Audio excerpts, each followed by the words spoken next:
বাংলাদেশের সাথে ভারতের সম্পর্ক কিভাবে ম্যানেজ করা হবে তা দিয়ে বাংলাদেশের ভবিষ্যৎ নির্ধারিত হবে। ভারতকে ডিল করতে না পারলে আমাদের স্বাধীনতা সার্বভৌমত্ব থাকবে না, হায়দ্রাবাদ আর কাশ্মীরের মতো খাইয়ে ফেলবে।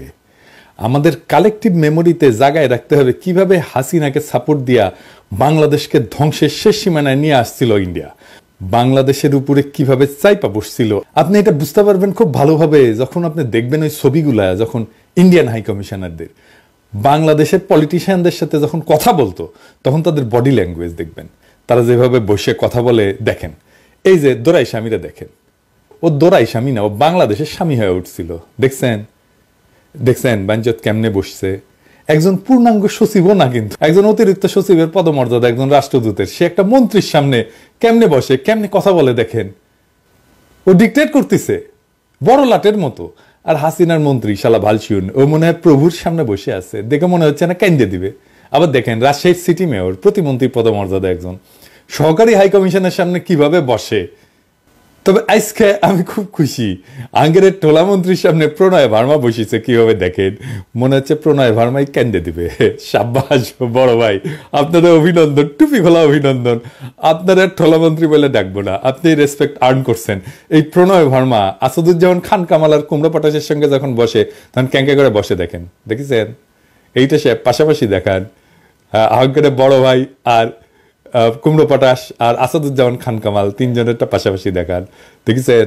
তো ওই জিঙ্কা করে বসিছে প্রণয় ভার্মা, এটা ফোরা হইলে না ইঙ্কা করে বসে রোগীরা। তো বড় ভাই জেনারেল জাহাঙ্গীর সাহেব এটা যদি পাসার পড়ার কারণে বসে থাকে ইঙ্কা করে, তাহলে গেলে আপনার ক্রেডিট দেবো না, থুকু কয়ে গেল প্রশংসা ঘুরে নেব। যাই হোক, বাংলাদেশের উপরে ভারতীয় প্রভাব কিভাবে কাজ করে, অনেকভাবে করে, এর একটা দিক দিয়ে কাজ করে, সেটা আমরা কখনো আলাপ করি না। আজকে ওই আলাপটা করবো। আর একটা গুরুত্বপূর্ণ দিক দিয়া ইন্ডিয়া আমাদের উপরে বহুমাত্রিক ভাবে প্রভাব বিস্তার করে, সেটা আলাপ করি। ধরেন জাতিসংঘ, আন্তর্জাতিক সংস্থাগুলা, এগুলো বিভিন্ন দপ্তরে যারা বাংলাদেশ দেশ নিয়ে কাজ করে তারা কারা?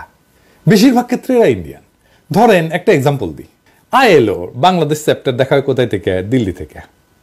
দিল্লিতে আইএলওর আঞ্চলিক অফিস, ওইখান থেকে আপনি ওইখানদের কর্মকর্তাদের দেখান তো, এটা সাহেব লিস্ট আছে ওইখানে ওদের ওয়েবসাইটে, দেখেছেন 80% ইন্ডিয়ান, আরো বেশি হবে হয়তো। এখন দেখেন হাসিনা আমলে HRW বিবৃতি দেয় শ্রমিকদের অধিকার নিয়ে, কিন্তু আইএলও কোনোদিন দিছে কোন শ্রমিক অধিকার নিয়ে কথা বলছে? এই যে এত শ্রমিক মারা গেল, গুম হইল, খুন করলো এত শ্রমিককে, কোনোদিন কিছু বলছে? কিচ্ছু বলে নাই। আন্দোলন করতে যায় নিখোঁজ হয়েছে কতজন দেখেন, কখনো বিবৃতি দিছে? দেয় নাই। শ্রমিকদের আন্দোলন করতে গিয়া পুলিশের গুলিতে নিহত হয়েছে, আইএলও কোনোদিন বিবৃতি দিছে? আজ আমিনুলকে যে শ্রমিক নেতা, এটা একটা খুবই সেন্সেশনাল ঘটনা ছিল, আপনি জানেন না? আমিনুলকে তুলে নিয়ে যায় র্যাব, তারপরে ক্রস ফায়ারে দিয়ে মারে, তারপর মাইরা ফেলায় দিয়ে যায় ডেড বডি। অনেকদিন আগের কথা, আজকে আশুলিয়াতে, অনেকে হয়তো জানেন না। আইএলও কোনোদিন বিবৃতি দিছে? দেয় নাই। কিন্তু এই এখন দেখবেন এই যে শ্রমিক এলাকাতে গেঞ্জাম হইতেছে না, এখন দেখবেন আইএলও কি বলে, সে এসে বলবে তোমরা সিবিআই আছে। সিবিআই মানে জানেন তো, শ্রমিকদের পক্ষে কথা বলার বৈধ প্রতিনিধি। এটা আন্তর্জাতিক আইনে স্বীকৃত, মানে কালেকটিভ বার্গেনিং এজেন্ট বলে। শ্রমিকদের পক্ষে কথা বলবে। প্রত্যেকটা প্রতিষ্ঠানে, প্রত্যেকটা শ্রমিক এলাকায়, প্রত্যেকটা ইন্ডাস্ট্রিতে একটা করে সিবিআই থাকে। ইভেন আমি যেখানে চাকরি করি প্যারিসে, সেখানে এই কোম্পানিরও সিবিআই আছে। হাসিনা আমলে কিন্তু সিবিআই ছাড়া চলতে পারবেন, বিশেষ স্ত্রী কোঠায় মাপ। হাসিনা বা আওয়ামী লীগ ক্ষমতা থাকলে যেভাবে ডিল করে বাংলাদেশের সাথে, অন্য কেউ ক্ষমতা থাকলে ঠিক উল্টাভাবে ডিল করবে। মানে আওয়ামী লীগ ক্ষমতা থাকলে তাদের পৌরুষ, পেশাদারিত্ব, এথিক্স, নৈতিকতা সব পতায় যায়। আবার অন্য কেউ ক্ষমতায় আসলে তখন দিল্লির আইএলও কর্মকর্তাদের পৌরুষ জেগে ওঠে। এটা হইতেছে আমাদের সমস্যা, বড় সমস্যা। জাতিসংঘ সহ সকল আন্তর্জাতিক প্রতিষ্ঠানকে আমরা আহ্বান জানাই, আমাদের কখনো ভারতের সাথে একসাথে রাখবেন না। মানে আমাদেরকে যখন ট্রিট করে তখন ভারত যেই গ্রুপে থাকে সেই গ্রুপে আমাদের রিপোর্টিং যেন ভারত না হয়। পাকিস্তানের ভারত কি একই অঞ্চলে আছে? নাই তো। জাতিসংঘের আন্তর্জাতিক সংস্থা ভারতকে দক্ষিণ পূর্ব এশিয়ার আওতাধীন আঞ্চলিক অফিস থেকে দেখা হয়, যার কেন্দ্রবিন্দু সাধারণত ব্যাংকক হয়, নিউ ইয়র্ক হয় অথবা দিল্লি। অন্যদিকে পাকিস্তানকে সাধারণত পশ্চিম এবং মধ্য এশিয়ার আওতাধীন আঞ্চলিক অফিস থেকে পরিচালনা করা হয়। আমাদেরকেও বাংলাদেশকে পশ্চিম আর মধ্য এশিয়ার অফিস থেকে দেখা হোক, এটা জাতিসংঘের কাছে আমাদের দাবি। এইটা আমাদের পররাষ্ট্র মন্ত্রণালয়কে বলতে হবে। কোনোভাবেই যেন আমাদের সাথে ইন্ডিয়ার কোনো ধরনের এইখানে যোগাযোগ না থাকে, আমরা একই গ্রুপে থাকবো না। থাকলে আমাদের ওরা বাম্বু দিতেই থাকবে। এইবার আর একটা প্র্যাকটিক্যাল উদাহরণ দেখাই। আসেন আমরা কয়েকটা নাম দেখি, আপনারা অন্যভাবে নিয়েন না, মানে দামগুলো দেখেন। বাংলাদেশে কাজ করতেছে এমন কয়েকটা আন্তর্জাতিক প্রতিষ্ঠানে, ধরেন ড্যানিশ রিফিউজি কাউন্সিলের কান্ট্রি ডিরেক্টর, কি নাম? সুমিত্রা মুখার্জি।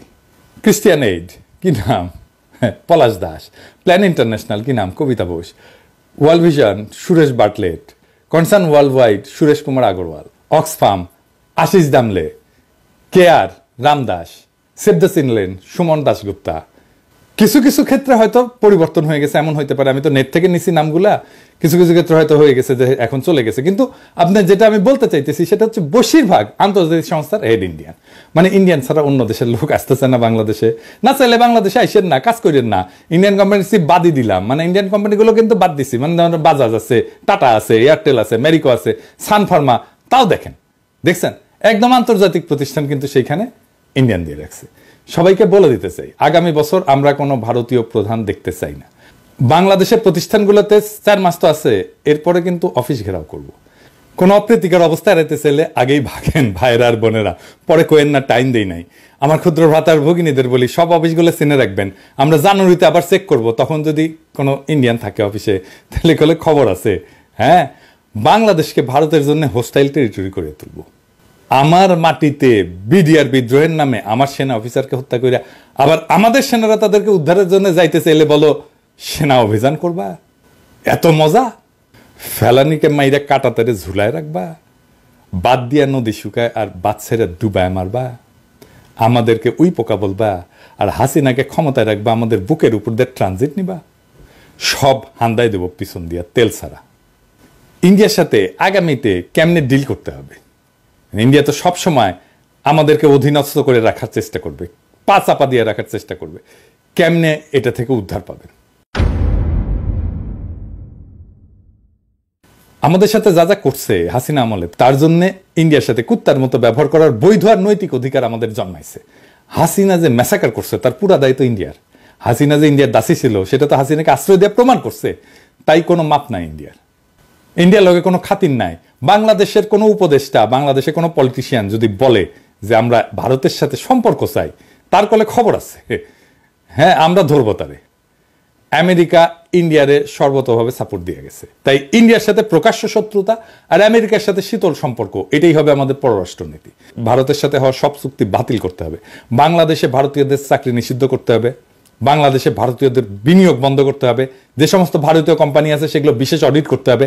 বাংলাদেশের শ্রম আইন, পরিবেশ আইন আছে না, কর পরিশোধ করছে কিনা, ভ্যাট পরিশোধ করছে কিনা, কোনো অনৈতিক কাজ করছে কিনা, এগুলো দেখতে হবে। আমি একটা এক্সাম্পল দিতে পারি কেমনে ধরা যাবে। হ্যাঁ, যেমন সান ফার্মা বাংলাদেশে কাজ করে না, ইন্ডিয়ান ফার্মা। ওই সান ফার্মা তো ডাক্তারদের ঘুষ দিয়ে প্রেসক্রিপশন লেখা হয়, এটা প্রমাণ করা 1-2 এর কাজ। এই অ্যালিগেশনে এই কোম্পানিকে বন্ধ করে দেওয়া যায়। সব ইন্ডিয়ান কোম্পানি ঘাপলা আছে, সেগুলো ধরা হবে। বাংলাদেশে ভারতের অর্থনৈতিক স্বার্থকে শূন্য করে দিতে হবে, কারণ আমাদের সব সময় মনে রাখতে হবে ভারতের সম্ভাব্য আগ্রাসন বাংলাদেশের উপরে। ভারতের ইতিহাস আছে, হায়দ্রাবাদকে দখল করে ফেলছে না, কাশ্মীরকে দখল করে ফেলছে না, সিকিমকে দখল করে ফেলছে না, ভুটানকে তার স্বাধীন পররাষ্ট্রনীতি পার্সু করতে দেয় না, একটা স্বাধীন দেশকে, এক্সাম্পল আছে না? তাই আমাদেরকে সবসময় মনে রাখতে হবে ভারত আগ্রাসন করতে পারে। তাহলে আমরা কি করতে হবে? আমাদের মিলিটারি মাইট বাড়ানো, সশস্ত্র বাহিনীর সক্ষমতা বাড়ানো। আগের এপিসোডে বলছিলাম পারমাণবিক বোমা লাগবে আমাদের, সেটা করতে দেরি হলে এখন আমাদের লং রেঞ্জ মিসাইল লাগবে, যেন দিল্লিতে আঘাত আনতে পারে এইরকম মিসাইল লাগবে। চীনের সাথে বাণিজ্যিক আর সামরিক সম্পর্ক বাড়াইতে হবে, প্রয়োজনে ভারত বিরোধী সামরিক জোট তৈরি করতে হবে, ওরা দৌড়ের উপরে রাখতে হবে সবসময়। আন্তর্জাতিক সম্প্রদায়ের সাথে কূটনৈতিক সম্পর্ক জোরদার করতে হবে, বিশেষ করে দক্ষিণ এশিয়ার অন্যান্য দেশ যেমন চীনের সাথে, রাশিয়ার সাথে, এরকম শক্তিধর দেশগুলোর সাথে কৌশলগত সম্পর্ক গড়ে তুলতে হবে। জাতিসংঘের অন্যান্য আন্তর্জাতিক ফোরামে বাংলাদেশকে সক্রিয় হইতে হবে, যাতে ভারতের সম্ভাব্য আক্রমণ বা আগ্রাসনের বিরুদ্ধে আন্তর্জাতিক সমর্থন পাওয়া যায়। বিজেপিকে আধুনিক প্রযুক্তি এবং গোয়েন্দা তথ্যের সাহায্যে আরো দক্ষ করতে হবে, সীমান্তে যেন আমার নাগরিককে গুলি করার সাহস না পায়। আমাদের সীমান্তের ভিতরে ঢুকে বিএসএফ গুলি চালায়। এইবার আমাদের বলতে হবে আহো ভাতিজা আহো। আমাদের সীমানার মধ্যে ঢুকলে ট্যাঙ্গে রাখা হবে, পা উপরে মাথা নিচে। ট্রেনিং তো আছে, ঠোলা মেরে ট্যাঙ্গে রাখা হয়েছিল না, কামটা ভালো হয়েছিল কলে। হাসিনা পেলে একইভাবে ট্যাঙ্গে রাখা হবেনি, ওই ইতালিক মুসলিনিতে একইভাবে ট্যাঙ্গে রাখা হয়েছিল। তাই আমাদেরকেও বর্বর করতে পারবে না। আপনি একটা বিএসএফ রে ট্যাঙ্গে রাখেন, উই আর জিন্দেগিতে বাংলাদেশের নাগরিকের উপর গুলি ছুড়বি না, বাংলাদেশে সীমান্ত ক্রস করে ভিতরে ঢুকবি না, লিগে রাখতে পারেন। এবং আমাদের একটা জাতীয় ঐক্য তৈরি করতে হবে শিশু অবস্থা থেকে।